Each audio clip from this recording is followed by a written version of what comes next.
Жақып пен Әзірейіл. Жақып пайғамбар Әзірейіл періштемен дос болды. Әзірейіл оған қонаққа келіп тұратын. Екеуі сұхбаттасып ғайыптан сыр шертетін. Бірақ Әзірейілді әр көрген сайын Жақып шошып кететін. Мұны байқаған періште: «Уа досым Жақып, неге мені көрсең шошисың? Досты осылай қарсы алушы ма еді?» деді күліп.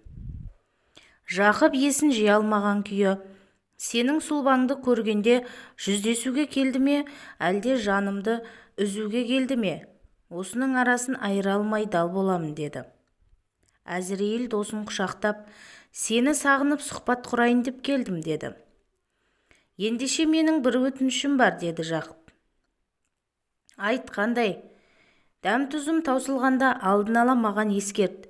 Жұртпен қоштасып, берешек қарызымды қайтарып, тәубе етіп, өмірден иманымды айтып өтейін» деді. «Болсын, хабаршы менен болады.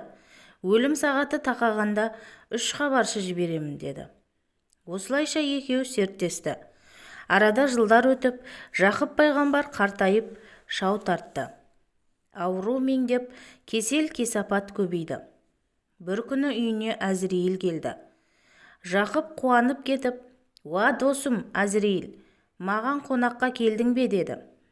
Әзірейіл періште: «Жоқ Жақып, Алланың әмірімен жаныңды алуға келдім» деп жауап берді салқын үнмен. «Қалайша, екеуміз серттескен едік қой. Сен маған хабаршы жіберемін деп уәде етіп едің. Олар әлі келген жоқ» деп Жақып пайғамбар таң қалды. Сонда Әзірейіл періште: «Жоқ досым, мен сертіме берікпін. Сөзімде тұрдым. Саған алдын ала 3 хабаршы жібердім. Алдымен болаттай тістерің түсіп, қап-қара сақал шашың қудай болып ағарды. Екінші, көзіңнің нұры тайып, жайдары жүзіңді әжім басты. Үшінші, күш-қуатың азайып, денең әлсіреп, қарға адым жер жүруің мұң болды. Таяқпен достастың, замандастарыңмен қоштастың.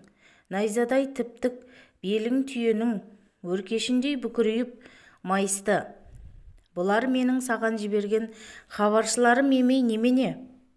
Ақылды адам осылардан ғибрат алуы керек емес пе?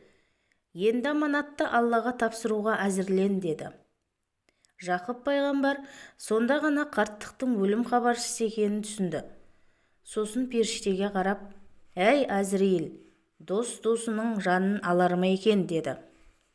«Ал сен мәңгілік адал досыңмен қауышқың келмей ме?» деді. Жақып: «Ендеше досыма жылдам жалға» деді де орнынан тұрып, ғұсыл дәретін алып жақсылап жуынды.